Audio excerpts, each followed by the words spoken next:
everybody?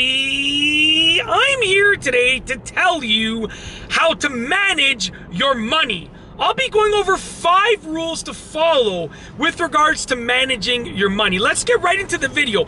Money is important in life. Let's face it. It basically determines your options and your freedoms. More money is more options and more freedom. It's as simple as that, okay? You can deny it all that you want, but I know you clicked this video because you want to know a little bit more about managing your money. So let's get into it. Number 1 is make a budget. You need a budget, even if it's not very specific, and I'll tell you why you need a budget. So for myself, you know, my wife and I, we have set expenses, and after those expenses are done, we set aside a little bit of money for spending on frivolous things, and then whatever's left over, we end up investing and saving and blah, blah, blah. So with that budget, you know, we end up having concrete amounts of what we're gonna spend.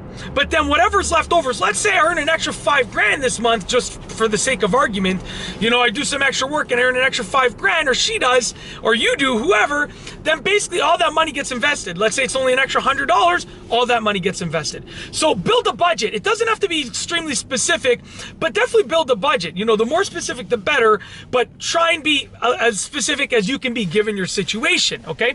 It's as simple as that, okay? Number 2, always spend less than you make or have. This is a huge one, okay? I tell people, if you don't have the money to pay for a car in cash, you can't afford it. You might not agree with it, but it's the truth, okay? Now, I'm not saying to buy a car in cash. You can definitely finance a car or lease it and invest the money that you have. But if you cannot afford to take cash and buy that car, you can't afford it. And I know tons of people that finance and lease cars because they don't have the money in the bank account, and they're gonna stay broke probably for the rest of their lives, most likely, unless they change something. Now, basically, you know, if you always spend less than what you have or make. So if you have $100, make it a point to spend less than that. I would say spend much less than that, but definitely never, ever, ever, there's not one exception, other than buying a house, for spending more than what you have. Because with a house, that's an asset that's gonna appreciate. You can rent it out. That's probably the only exception to this rule. Other than a house, everything else in life, you should have at least that amount of money to buy it. Don't ever, ever, ever spend more than what you have or what you make. And even with the house, make sure that you can absolutely afford it. It's as simple as that, okay? Number 3, get rich before looking rich. Okay, that means, here's what it means, it's very simple.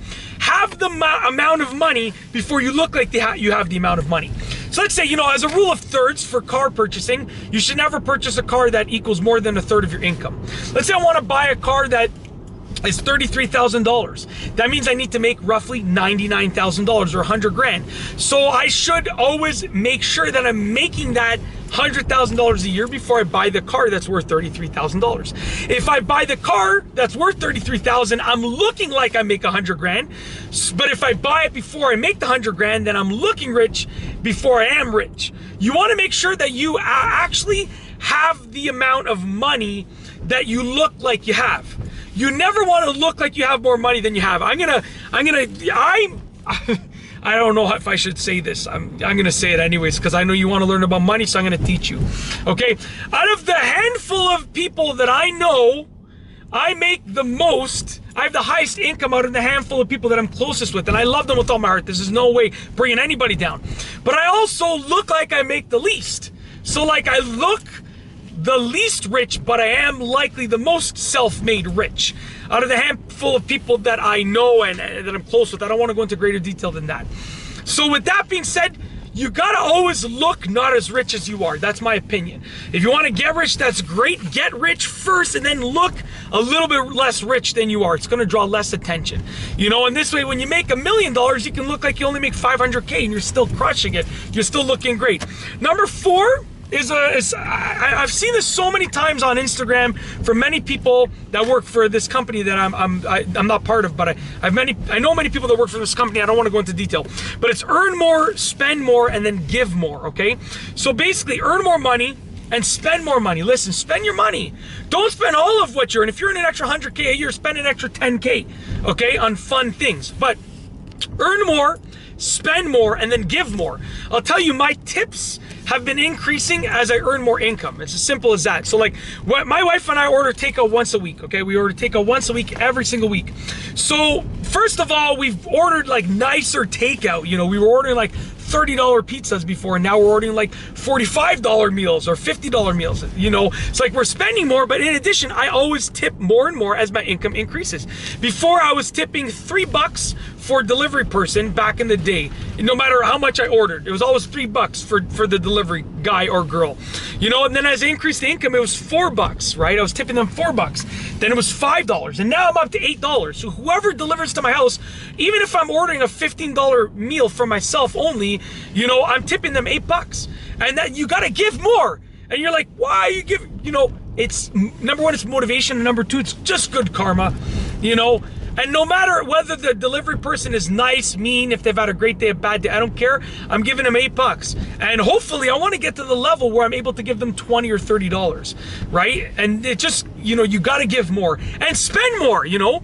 Before, like, I would have a hard time spending $30. Like, I would spend $30 and I was like, it's hard. Now it takes like, let's say $150 before I get like, I don't know if I want to spend it. And hopefully in the future, like, I'll be able to spend up to $300 before I get like, you know, spend more money. Nothing wrong with that, but earn a lot more and spend a little bit more, okay?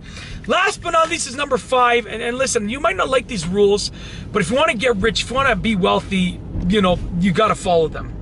It's as simple as that. You give yourself the best chance of being wealthy. Number 5 is to upgrade your, what I like to call your like security or insurance. And I'm not talking about like actual insurance. I'm not talking about that. You can upgrade that, but I'm not referring to that. I'm talking about the things that give you peace of mind, that reduce your stress, and that increase your comfort, okay? Now, so like a lot of people will earn more income, and then they'll just like, all of a sudden they'll just buy a better car, right? They'll so they'll earn more income and they'll just buy a better car. I'm saying maybe buy a little bit of a better car, but get a much better warranty. That's the idea behind it. You know, when I earned more income, I upgraded my house with state-of-the-art security cameras all around the house. Like, my house is loaded with cameras, tons. I also upgraded our home security system. We had a home security system, and I upgraded it massively. So, like, these are the things. And I sleep at night like a baby, bro. When I go to sleep at night, I'm sleeping like a baby, literally sleeping like a baby, okay?